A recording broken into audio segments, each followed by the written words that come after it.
এতিমের মাল ন্যায়ভাবে খাওয়া যায় এর একটা পন্থা আমি আপনাদের শোনায় দিই। অন্যায়ভাবে নিষেধ, ন্যায়ভাবে জায়েজ। ন্যায় কাজ সব জায়গায় নেই, অন্যায়ভাবে নিষেধ, ন্যায়ভাবে জায়েজ। যেমন এতিমদের রেখে তার আব্বা চলে গেছেন, মালামাল কি আছে, এই এতিম মানুষ, এদের দেখাশোনার জন্য এদের পাহারাদারির লোকের দরকার আছে না নাই? এতিমের মা যদি মনে করেন দ্বিতীয় কোন সংসার গ্রহণ করব না, আমি আমার এতিমদের দেখাশোনার জন্য বাকি জীবন কুরবানি করে দিলাম, উনি যদি এদের দেখাশোনার দায়িত্ব পালন করেন, তাহলে উনার নিজের খাবার ভরণ পোষণের জন্য এতিমদের থেকে নিতে পারবে, এই অনুমতি দেওয়া আছে। উনি খাবেন কি, ভরণ পোষণ হবে কোথায় থেকে, এই জন্য এই মাল থেকে উনি নিতে পারবেন। তবে এত উচ্চ বিলাসীও না যে বেনিফি ব্যাগ লয়ে খালি বাজারও করবো, বুঝে আসতেছে? এমন উচ্চ বিলাসীও না, এমন নিম্নমানেরও না যে মানুষ দেখলে তারে অভাবী মন্দ ভকিন্নি করব। নিজের বিবেক কাটায়া উত্তম পন্থায় মাগো, এতিমের মাল তুমি খাইতেছ, এতিমের মাল পড়তেছ, অপচয় করবা না। তোমার ব্যবহারের দ্বারা যদি হেফাজত হয়, ব্যবহার করে যদি বাঁচাইতে পারো 5 টাকা, এটা এতিমের টাকা বাঁচবে। অপচয়ের জন্য যদি খরচ বাড়ে 5 টাকা, এতিমের মাল নষ্ট করার অপরাধ হবে।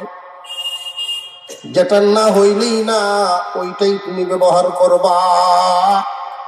অন্যায় ভাবে এতিমের মাল খাওয়া তো দূরের কথা, দ্বারে কাছেও যাইবা না। ন্যায় ভাবে এতটুকুন জায়েজ আছেন, এর বেশি হবে না। এই মালের দেখাশোনা করা, এতিমদের মানুষ করার দায়িত্ব নেওয়া, কোনো বেদুয়া নারী যদি বা কোনো ব্যক্তি যদি চান এদের দায়িত্ব পালন করবেন, বিশাল সম্পত্তি, এটা দেখাশোনার হিসাব নিকাশের ব্যাপার আছে না নাই? এতিমের মালের দায়িত্ব, এতিমের মাল হেফাজতের দায়িত্ব গ্রহণ করলেন যিনি, হোক বাচ্চাদের মা অথবা চাচা, মামা, দাদা, যেই হোক না কেন, কোন একজন জিম্মাদার যখন হবেন, মালামালের হেফাজত করবেন, এদের জানের নিরাপত্তার হেফাজত করবেন, এদের ভবিষ্যৎ নিশ্চিত করার নিরাপত্তা দিবে। এর বিনিময়ে এখান থেকে কিছু খাইবে, গ্রহণ করবে, নির্ধারিত হবে যতটুকুন তার ভরণ পোষণের জন্য লাগে এতটুকুন নিতে পারে।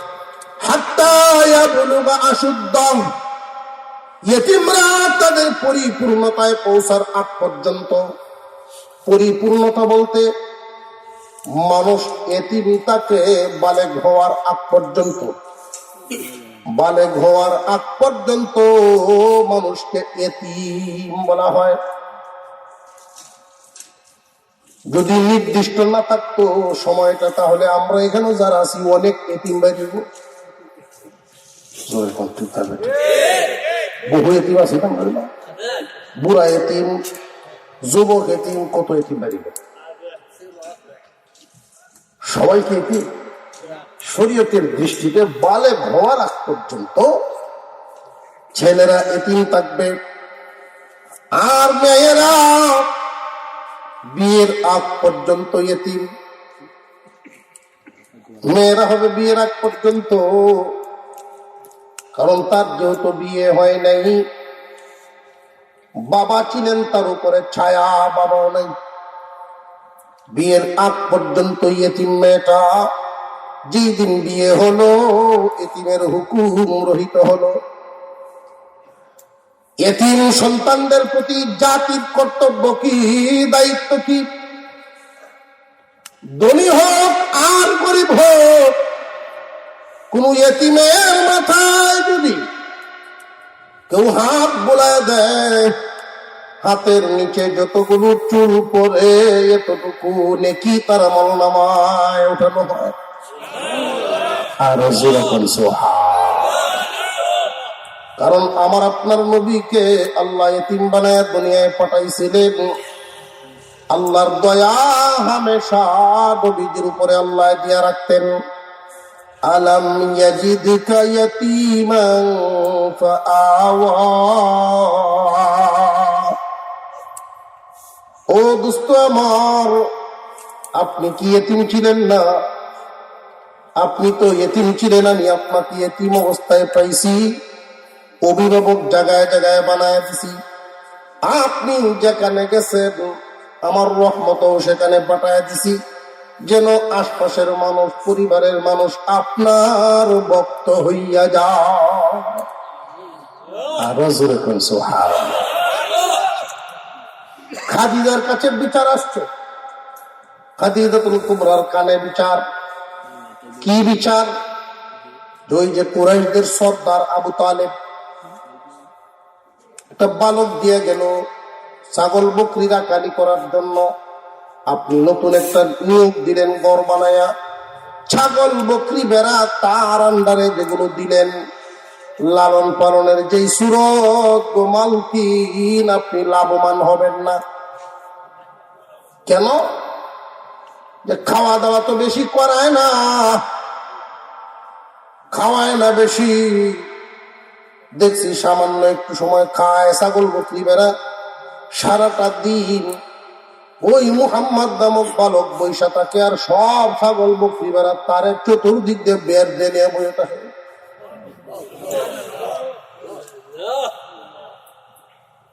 মুহাম্মাদের দিকে সবগুলো ফিরে বসে থাকে। এইভাবে যদি খাওয়াইতে থাকে তাহলে আপনার লস হইব। খাদিজাতুল কুবরা রাদিয়াল্লাহু আনহা গভীর রজনীতে দুইজন সাথী করে নিয়ে রওনা দিলেন সেই জায়গায় যেখানে রাখালরা থাকে, বকরি বেড়া থাকে। এক একজন রাখালের ঘরে ঢুকেন, দেখে দেখে বের হন। এক একজন রাখালের ঘরে ঢুকেন, দেখে দেখে বের হন। ছাগল বকরি যেই করে তাকে আলাদা একটা দুর্গন্ধ আছে না, গরু গেলেই বোঝা যায়। খাদিজাতুল কুবরা রাদিয়াল্লাহু আনহা ঘুরতেছেন, বালকদের ঘর দেখেন, রাখালদের ঘর দেখতেছেন। বাহির থেকেই একটু সুফি দেন, শুধু দুর্গন্ধের কারণে ঘরের ভিতরে ঢোকা যায় না। জিজ্ঞাসা করলেন, আমি যে নতুন চাকরি দিলাম, মুহাম্মাদের ঘর কোনটা? দেখা দিলেন ওই ঘরে মুহাম্মাদের ছাগল বকরি বেড়া থাকে। ওইখানে খাদিজা গেলেন, গিয়া যেই মাত্র ঘরের সামনে দাঁড়াইছেন, দরজাটা একটু ফাঁক করলেন। কি যেন এক সুগন্ধি ঘরের ভিতর থেকে বের হচ্ছে। খাদিজাতুল কুবরা রাদিয়াল্লাহু আনহা তিনি বলেন, পৃথিবীর কত দেশের সুগন্ধির ঘ্রাণ নিলাম, এমন ঘ্রাণ আমি পাই নাই। তিনি আগ্রহ নিয়ে ঘরের ভিতরে ঢুকে গেলেন। ভিতরে ঢুকেই দেখেন ছাগল বকরি বেড়া গর্ভবতী এক কোনা দিয়ে। একটা কিনারে আমার আপনার নবী মুহাম্মদুর রাসূলুল্লাহ শুয়ে আছেন। শিশু মুহাম্মদ এতিম হয়ে আসছেন দুনিয়া, গোরের কোনায় শুয়ে আছেন। খাদিজা অনুমান করলেন মানুষ নয়, ওইখানে পূর্ণিমার চাঁদ শুয়ে রয়েছে। ঘুমের মধ্যে দেখে চলে আসলেন। ওই দিন থেকে আমার আপনার নবীর প্রতি খাদিজা ভক্ত হয়ে গেলেন। এই যে দৃশ্যটা, ছাগল বকরির ঘরে সুঘ্রাণ বের হওয়া, নবীজিকে পূর্ণিমার চাঁদের মতো দেখা, এগুলো মূলত রহমত কার? আরো জোরে কোন কার? আলাম ইয়াজিদকা ইয়াতীমান ফাআওয়া। আমি কি এতিম অবস্থায় পাই নাই? দোস্ত, আপনার এতিম অবস্থায় কি পাই নাই? অত বড় অভিভাবক মিলাইয়া দিছি জায়গায় জায়গায়। কেউ যদি এতিমের অভিভাবক হয়, আল্লাহর রসুল বলেন কিয়ামতের দিন আমি রসুল আর ওই ইতিমের অভিভাবক এই দুই আঙ্গুল যত কাছাকাছি হবে আমরা দুইজন হাসরের মাঠে তো কাছাকাছি থাকবো। কোন মহিলা যদি মনে করেন না আমি কোনো সংসার করব না, এতিমদের সবাই বাকি জীবন কাটায় দিব, গুনাহ থেকে যদি নিজের হেফাজত করতে পারে, চরিত্রের পাহারাদারি করতে পারে, ওই মহিলা রসুলের কাছাকাছি হাসরের মাঠে দাঁড়াইবেন। চাচা মামা দাদা যারা আছেন তারা যদি এতিমের অভিভাবক হন তারাও সেই মর্যাদার ভাগীদার হবেন। তবে মালগুলো যেন এতিমের মালামালের হেফাজত যেন ঠিক মতে হয়। বর্তমান সময়ে ধর্মীয় জ্ঞান মানুষের মধ্যে তুলনামূলক কম থাকার কারণে অনেকে না বুঝে এতিমের মাল খায়া ফেলে। কেমনে খায়? কোন ব্যক্তি মারা গেছেন এতিম রেখে, উনার রেখে যাওয়া মালামাল এখন তো এতিম মালিক। মানুষ মরে গেলে আর মালের মালিক থাকে না, এতিমরা মালিক। সন্তানরাই তো মালিক হয়ে গেছে, এই যে এতিমরা মালিক হয়ে গেল। মাসআলা খুব মনে রাখবেন। বাপ ভাই বা চাচারা বাবারা যারা আছেন তারা তো অনেকেই বলেন যে আমার এক ভাই মারা গেছেন, যদিও ছোট ছোট বাচ্চারাই কি গেছে, সম্পদ তো হয়ে গেছে অনেক। আমার ভাইয়ের গুড় কুদার মানুষ খাওয়ায়াম, কুদাল কান্দলে গুড় তো গেলে লাগিল আমার ভাই, ভাই গুলো কান্দ কুদাল নিয়ে কথা আছে না সমাজ। এই সমস্ত ভুল কথা। ভাইয়ের গুড় কুদার মানুষ খাওয়াইতাম, মেহমানি করতাম, ভালো কথা আপনার মনে আবেগ যাক যে নিজের পয়সা দিয়ে করবেন, এতিমদের মাল খরচ করবেন না। বুঝে আসতেছে? রেখে যাওয়া মালের মালিক তো এতিমরা, এদের মাল দিয়া মানুষকে কেন খাওয়াইবেন? এতিমদের মাল আপনি কেন খরচ করবেন? আল্লাহ নিষেধ করেছেন সাবধান, অন্যায় ভাবে এতিমের মাল খাইবা তো দূরের কথা, তারে কাছেও যাইবা না। কেউ যদি এতিমের মাল খায়, এমন যদি দেখেন অন্যায় ভাবে এতিমের মাল খায় ফেলেন, আর আপনি যদি দেখেন সামর্থ্য থাকলে প্রতিবাদ করবেন, এই পরিমাণ প্রতিবাদ করার সামর্থ্য যদি না থাকে অন্তত মনে মনে হইলেও ঘৃণা করতে হবে। সঙ্গ দেওয়া যাবে না। যার সাথে আপনার খাতির আছে সেও যদি এমন কাজ করে তারে বুঝাইবেন ধর্মীয় জ্ঞান দিয়া, ভাইরে তোমার এই কাজটা খুব জঘন্য অপরাধ কাজ, তার সঙ্গ দেওয়া যাবে না, সাবধান, আল্লাহ নিষেধ করেছে। এতিমের মাল খাইবা দূরের কথা, দ্বারে কাছেও যাইবা না। কেন গেলে কি সমস্যা? আল্লাহ আরেক আয়াতে বলেন এতিমের মাল তো মাল না রে, এটা হইল আগুন। ইন্নাল্লাযীনা ইয়াকুলুনা আমওয়ালাল ইয়াতামা যুলমান ইন্নামা ইয়াকুলুনা ফী বুতুনিহিম নারা। আল্লাহ বলেন যারা অন্যায় ভাবে এতিমের মাল খায়, এখানে খায়ের অর্থ হলো ইয়াকুলুনা আই ইয়াখুদুনা, গ্রহণ করা। মানুষে কি যে কোনো বস্তু আগে খায় না আগে লয়? খায় আগে না লয় আগে? গ্রহণ করা। গাছের ফলেই বলেন, গাছ তো কি মুখে কায়াম না আগে এত লয়? গ্রহণ করা। এতিমের মাল অন্যায় ভাবে গ্রহণ করা, এই অর্থ যদি না নেওয়া হয় তাহলে অনেক বাটপাট সিটার আছে, এরা কইব এতিমের মাল মারি দিয়ে আমি ঘর বানাইলাম, খাইতাম না, গাড়ি কিনলাম, খাইতাম না। ঠিক না ঠিক? এতিমের মাল নাই দিয়া কেতরা খেলবো, খাইতো না। এই জন্যই আল্লাহ মানুষকে চিনেন, মানুষকে বুঝেন, মানুষের অন্তরও বানাইছেন কে? আল্লাহ। এই জন্যই আল্লাহ বুঝাই দিলেন, এতিমের মাল অন্যায় ভাবে গ্রহণ করলেই আগুন গ্রহণ করল। আগুন যেখানে যায়, এতিমের মাল 1 কাঠা তুমি অন্যায় ভাবে লইলা, তোমার আছেন যে 10 কাঠা, ওইটাও কিন্তু ছাই হইব, সাবধান। তোমার আগের যে আছে এখারা, ওইটাও ছাই হয়ে যাইব। এতিমের 1 টুকরা মাল তোমার সমস্ত মালকে ছাই বানায়া দিবে। হুজুর সাল্লাল্লাহু আলাইহি ওয়াসাল্লামের তরিকা, আমার আপনার পয়গম্বরের রাস্তা। ঈদের দিন সকালবেলা সাহাবীরা নামাজের জন্য অপেক্ষা করতেছেন, রাসূল যাবেন, নামাজ শুরু হবে। হুজুর সাল্লাল্লাহু আলাইহি ওয়াসাল্লাম হুজরা থেকে বের হলেন।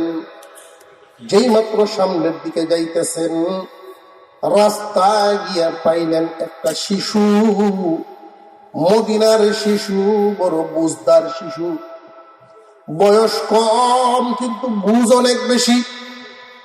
মদিনার শিশু রাস্তায় দাঁড়ায় কান্দেন। আমার আপনার নবী জিজ্ঞাসা করেন, কিরে বাবা, ঈদের দিন তুমি কেন কান্দো? গোসল করো নাই, কোন জামাও পরো নাই, তোমার বাবার নাম কি, তোমার মা বাবা কই?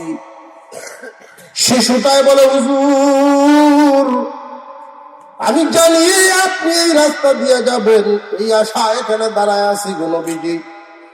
আমার আব্বা যুদ্ধের ময়দানে শহীদ হয়ে গেছেন, আমার আব্বা নাই, আমি এতিম হয়ে গেছি।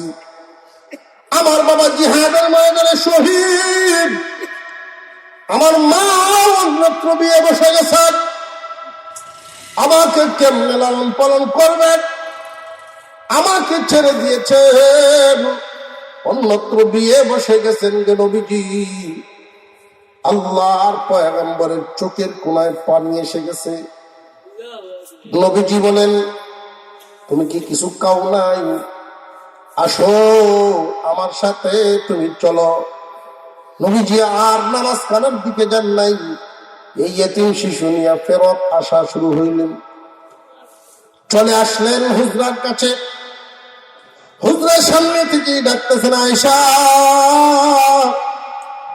আল্লাহ তোমাকে সন্তানাদি দেন নাই, আজকের জন্য এই শিশুরে তোমার সন্তান মনে করে তারে গোসল করায়া দাও, কাপড় পরায়া দাও, পরনের কাপড়গুলি গুছায়া তার মাথার চুলটা একটু বাস করে দাও, তার মুখে খাবার উঠাও। আম্মাজান আয়েশা সিদ্দিকা রাদিয়াল্লাহু আনহা এই এতিমকে গোসল করাইলেন, পরনের কাপড়টা একটু বাস করে চুলটা আশ্রয় দিলেন। যখন পেট ভরে খাবার খাওয়াইলেন, রসুলের আঙ্গুল মুবারকের মধ্যে ধরে নবীজির সাথে ঈদগাহের দিকে যাওয়া শুরু করলেন। আল্লাহর রসুল জিজ্ঞাসা করেন, বাবারে তুমি কি এখন খুশি আছো? মদিনার ওই শিশুটা জবাব দেয়, নবীজি আজকে যদি আব্বার হাত ধরে আমি ঈদগাহে যাইতাম, যতটুকু খুশি থাকতাম এর চাইতে বহু গুণ বেশি খুশি হয়ে গেছি। কারণ এটা এমন একটা হাত ধরেছে নবীজি, একটু দামি কোনো হাত দুনিয়ায় নাই। এমন এক ঘর থেকে আমি বেরিয়ে এসেছি, যেই ঘরে সকাল বিকাল জিব্রাইল আগমন করে। এমন এক ঘর থেকে খানা খেয়ে বেরিয়েছি, এমন এক মা আজকে আমার বিদায় দিয়েছেন, যেই মায়ের শানে আল্লাহ কোরআনে আয়াত নাযিল করেছেন। এমন মার হাত দ্বারা আমাকে আদর করে বিদায় দিয়েছেন। আল্লাহর পয়গম্বরের সাথে যখন এই শিশুকে সাহাবায়ে কেরাম দেখলেন, আল্লাহর রাসূল জানায় দিলেন, যুদ্ধের ময়দানে শহীদ হওয়া অমুকের সন্তান এটা। সাহাবীরাও কান্না করেছেন, ঈদের দিন, খুশির দিন। অনেক সন্তানাদি বাবার সাথে আঙুলে ধরে ধরে ঈদগাহে যায়, পরের বছরেই যে অমুক মানুষটা দুনিয়াতে থাকবে না এটা তার জানাই নাই। এমন ঘটনা অনেক ঘটেছে জমিনে।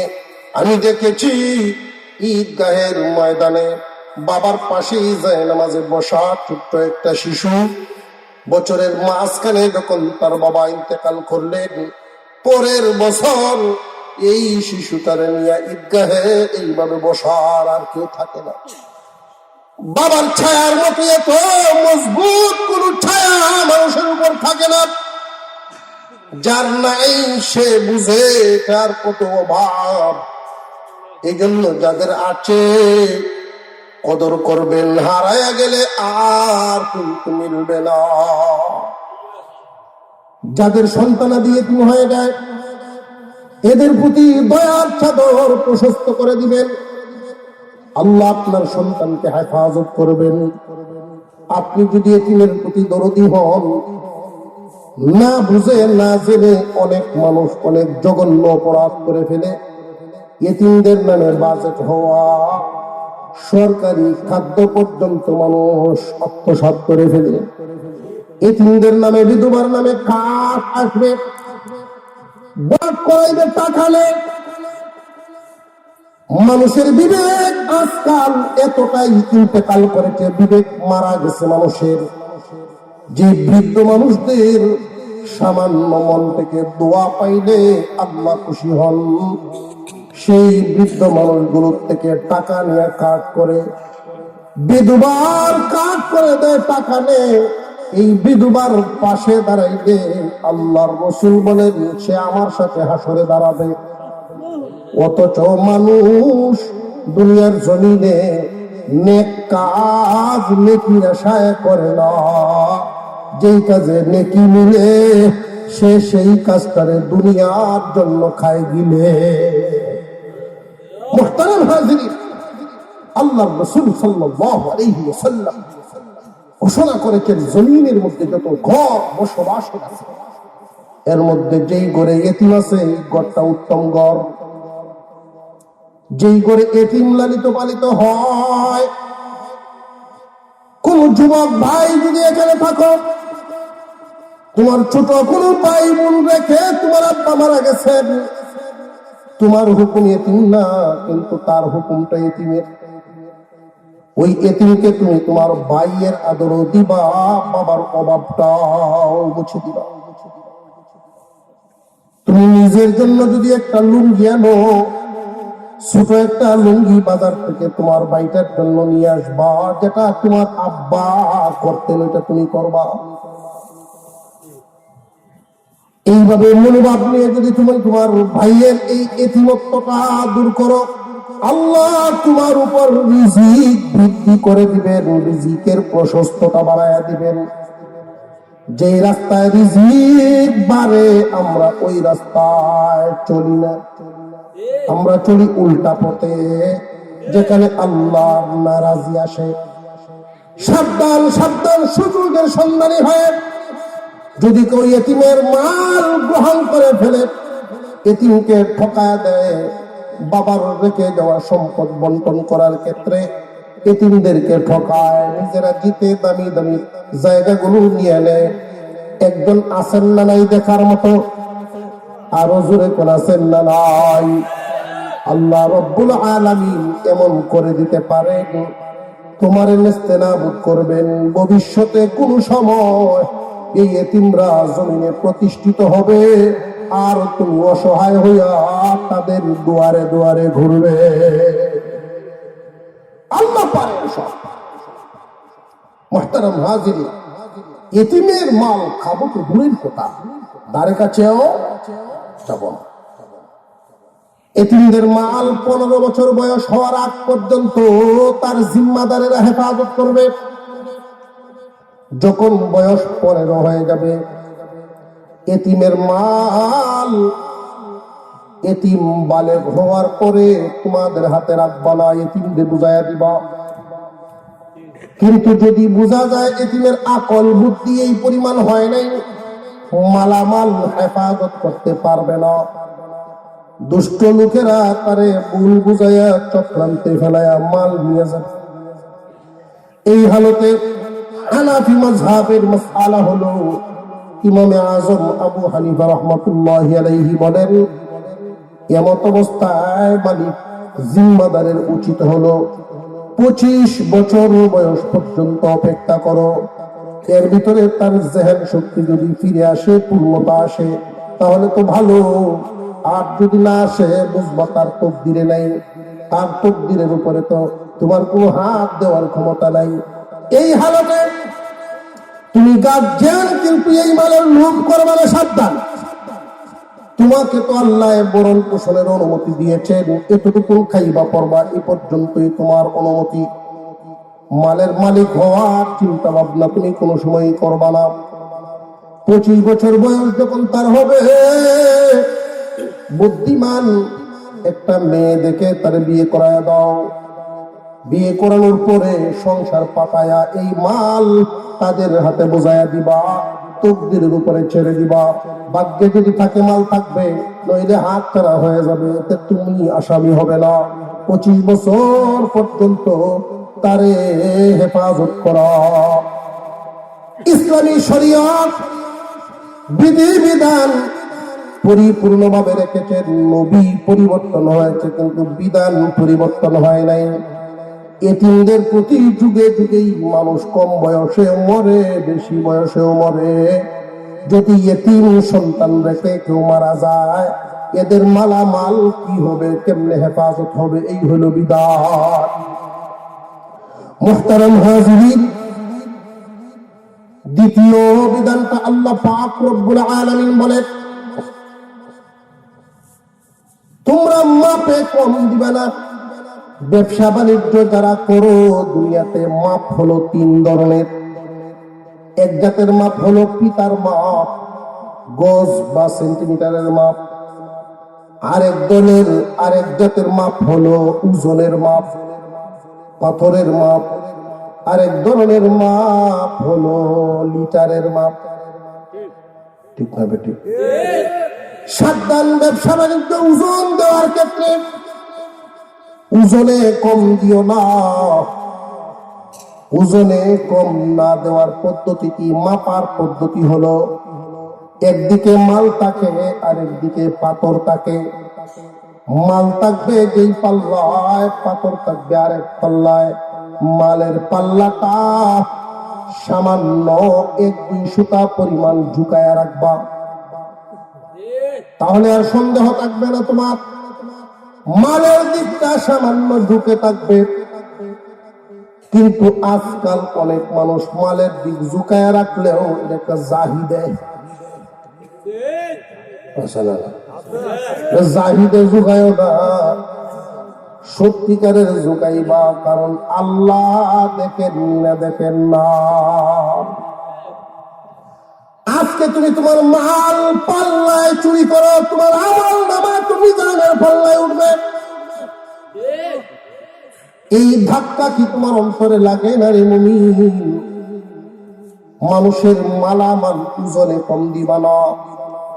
আশ্চর্য লাগে, মানুষের নীতি আদর্শ নামে মুসলমান, আগের কাতারের মুসল্লিও, কিন্তু ওজনে কম দিয়া মানুষের দান্দাবাজি, চুল পরিমাণ করিয়া কম দিয়ে দিয়া সারাদিন যদি একটা মানুষ বেচা কেনা করে, 1 কেজিতে মাত্র 100 গ্রামও না, 20 গ্রাম করিয়া মানুষকে যদি ঠকায়, সারাদিন 100 মানুষের ঠকাইলে মোটামুটি অনেকটা হয়ে। এই যে সামান্য সামান্য করিয়া ঠকায়, এদের ব্যাপারে আল্লাহ আয়াতে বলেন, ওয়াইলুল লিল মুতাফফিফিনা আল্লাযীনা ইযা তালু আলান নাসি ইস্তাওফুন ওয়া ইযা কালুহুম। যখন মানুষ মাল আনে তখন বাড়ায় আনার চিন্তা করে, মাল যখন দেয় কমায়া দেওয়ার চিন্তা করে। আনার সময় কিন্তু পরিপূর্ণ মাপ পেয়ে আনে, ফাললে একটু বাড়ায় আনবো। দেওয়ার সময় ক্যাপাসিটিটা হইল পাল্লায় পয়েন্ট কমায়ালায়। আমি জানতে পারছি 900 গ্রামে কেজি বানায়, 950 গ্রামে কেজি বানায়।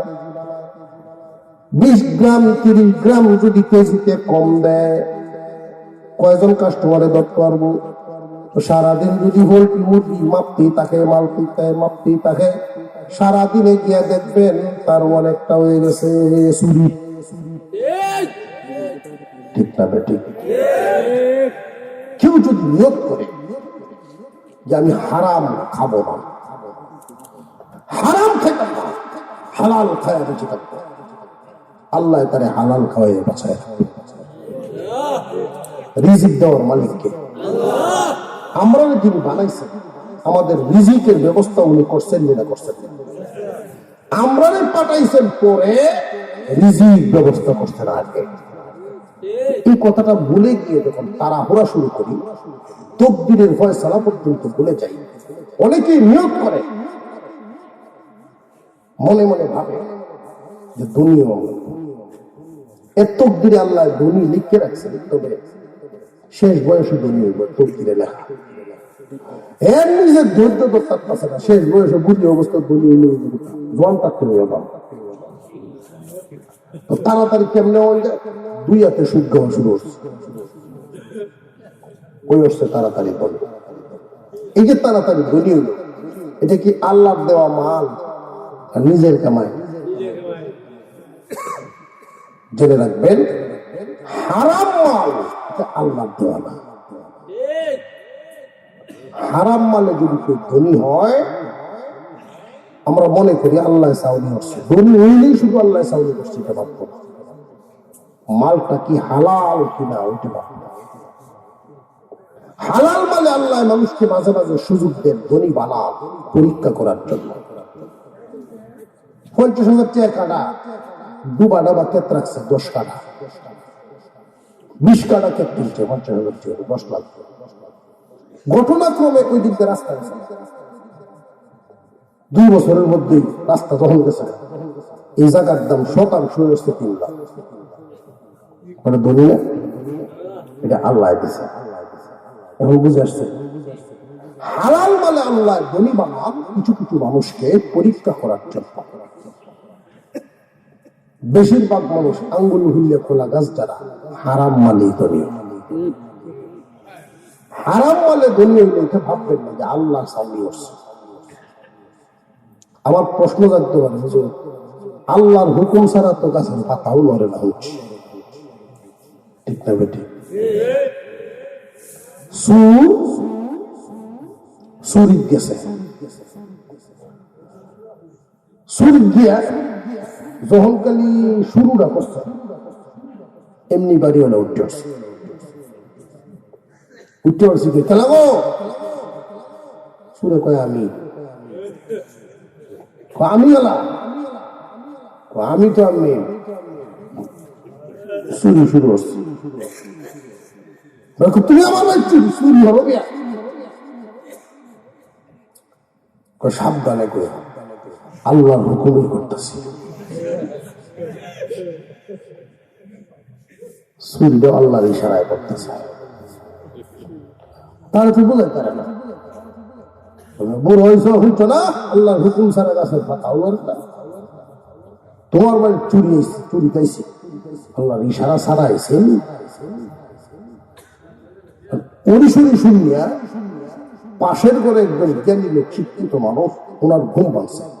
উনি জিজ্ঞাসা, কি হয়েছে রে? বাড়িওয়ালা দৌড় নিয়ে গেছে, সূর্যে যায় বোকা কিনা এই চিন্তা নাই, কারণ যাবই আসুন না, যে সুরে চুরি হচ্ছে এটা বাগুই আসুন। উনি গেছে, বাড়িওয়ালা নিজে গেছে তার কাছে, ভাই এমন এক সুর আইছে, আল্লাহ হুকুম এগুলো করতেছে। বাড়িওয়ালা এই অসহায়ত্ব পাশের ঘরের লোকে বললো, কাজ কর, এই আমার লাঠি নেই, বগ আছে লাঠি, গোয়ার শুনে একটা ছায়ার লাঠি বানাইছে, এটা লয়ে যা, যে কোমর ভাতারে তুমি দুই গাড়ো দিবে, 3 বাড়িতে হুকা কোমরে আল্লাহর হুকুমে দিছস। হ্যাঁ, যখন আল্লাহর হুকুমে শুরু হতেছে, ভিডিওটাও আল্লাহর হুকুমে দিবে। এই বুদ্ধিতে তো আমার মাথাটা আগে আইছে, আগে যদি আইতো আমার বড় যে গেছে ভেবে দিতে হতো, আমার খুব ভালো। সব আল্লাহর হুকুমই করতেছি কথা বললা বাঁচার রাস্তা খোঁজার সুযোগ নাই। নফসের ধোকায় পড়ে মানুষ হারাম করে। কেউ যদি নিয়ত করে যে না ওজনে কম দেও তো দূরের কথা, হারাম খাইতে হবে না, বিবি বাচ্চা কেউ খাওয়াবো না, নিজেও গ্রহণ করবো না, আল্লাহ হালাল ব্যবস্থা করে দিবে, এই বিশ্বাস আমাদের আছে মানে আল্লাহ যে হালাল খাওয়াইতে পারে বিশ্বাস হয়তো। 2 দিন 2 রাত গিয়া একদিনও গেল, এই রাত অর্ধেকটা চলে গেছে, সামান্য একটু বাকি আছে। তুই যদি 3টা দিন পূরণ করস আল্লাহর কাছে তো বলতে পারবি আল্লাহ গো আলেমের মুখ থেকে শুনছিলাম, কষ্টও করছিলাম, কাম হইল না, এতটুকু ধৈর্য ধারণ করার যোগ্যতা তোর মধ্যে কি নাই? ওরে নাফরমান, আল্লাহর ঘর থেকে বাইরে আইসা এতটুকু ধৈর্য তুই ধরলি না। মার পেটে যেই আল্লাহ খাওয়াইছেন উনি কি তোরে খাওয়াইতে পারবো না? ধাক্কা লাগছে ভিতরে, ভাত আর লঙ্কা ধরে নাই, সুজা ধাক্কা দিয়ে প্লেট রেখে চলে আসছে,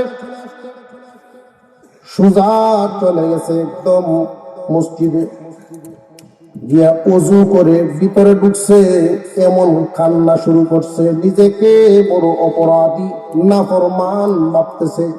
এতটুকু ধৈর্য ধরতে পারলাম না, অধৈর্য হয়ে গেলাম, কানতে কানতে শেষ রাত্রিতে আওয়াজ পাগলের মতো কানতেছে।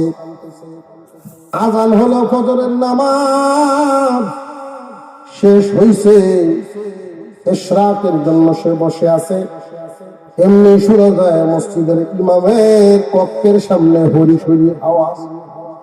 ওই মুরব্বী এসে হুজুর আর অন্য কোন রাস্তা নেই, কামটা আমার হেঁটে রাইতে যে কামটা করছি চুরি না করলাম হিন্দু তো করতে পেরেছি, একটা আতঙ্ক তো তৈরি, এতে কাপড় করে এতে কিনেছি দেখতেছি, এলাকাবাসী জানলে ভাই বিয়ে কাজ করতেছি, কামটা আমার হেলে দেরা 2-3 জন মুরব্বী এসে যেই বাড়ির চুরে গেছে এই বাড়ির 2 বাচ্চা লইয়া এক মহিলা ঘুমাইছে, সুন্দরী নারী, তার স্বামী নাই, সহায় সম্পত্তি বলতে। উনি ঘুম থেকে উঠে যখন দেখছে হিমকুদা কোন জিনিসপত্র লড়াছড়া নাই, খালি বাঘ মারা। অন্যান্য মানুষেরা মহিলারা কোন ধরনের সুর আইসেন আল্লাহ জানে, সুন্দর বউ তাহাই বড়, এই কথার ইঙ্গিত কিরকম না? মহিলায় বলতেছে চাচা শ্বশুর দাদা শ্বশুর যারা, যে আপনারা যদি এখন ব্যবস্থা না করেন, অন্তত আমাকে পাহারা দেওয়ার মতো কেউ যদি না থাকে আমি কিভাবে থাকবো? হেরা গেছে মসজিদের ইমামের দ্বারা, আপনি কোন রকম খালি 2টা ট্যাঙ্কার নিয়ে একটা জামাই করা নাই, কথা বুঝছেন না? এই মুহূর্তে জামাই কই ভাই 2টা ভাও তো আছে, এরকম পাওয়া যায় ভাই, আছে মসজিদের হয়ে কাপ করতেছে,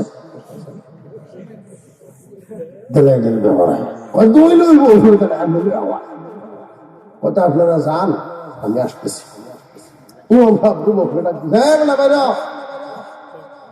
তার ভিতরে তো আতঙ্ক, ওরাইতে কি কামটা করছি, তার ভিতরে তো মায় আয় দাওয়াত আছে, দাওয়াত আছে, ভোট দিছে, মনে মনে রাইতে জুড়ে গেছিলাম,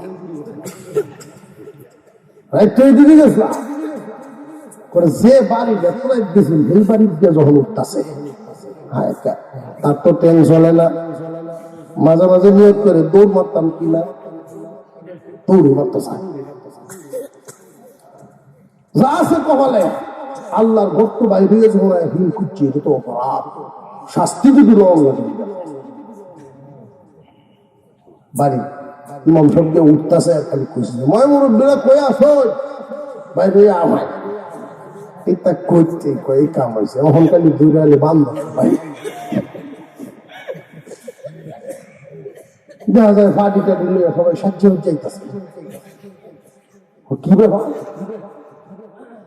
ইমাম সাহেব কইল যে তোরে আজকে থেকে একটা সওয়াবের দোকানদারি দিতেছি রে। কি সওয়াবের দোকানদারি হুজুর?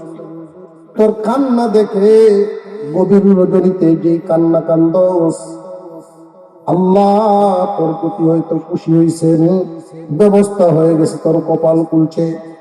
নেকির দোকানদারি দুই এতিম রেখে বাড়িওয়ালা বিদায় হয়েছে। সম্পত্তির অভাব নাই, রিজিকের অভাব নাই, পাহারাদারির অভাব। এই দুই এতিম রে পাহারা দিবে, মানুষ করবে, দায়িত্ব পিতার মতো করে থাকবে। জীবনের জন্য নেকির দোকানদারি হইলে সবের দোকানদারি সুরের ট্রেন ব্যাধিন কত বনিবাড়ির দেওয়ার ব্যবস্থা গড় গিয়া করে। আমার ভাও চলতেছে না, খাওয়ার কিস্তা আছে। নতুন বউ, নতুন সম্পর্ক করেছে, কই কেমনে রানতে তো চাইতে দেরিও সুরাই সুরাই বাইরে করে গেছে। দিদি দিদি আপনার কাহিনী চাকাই খেলবা করলো সামনে আনো আদয়া চোখ থেকে ভানি ভরে।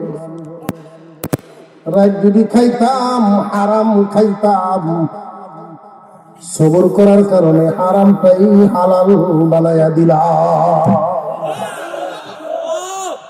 আল্লাহ পারেনি না মারে। মুহতারাম হাজিরিন, এই জগতে যতদিন বেঁচে থাকবো আল্লাহ যেন হালাল পথে থাকার তৌফিক দেন, বলুন আমিন। আর জোরে বলেন আমিন।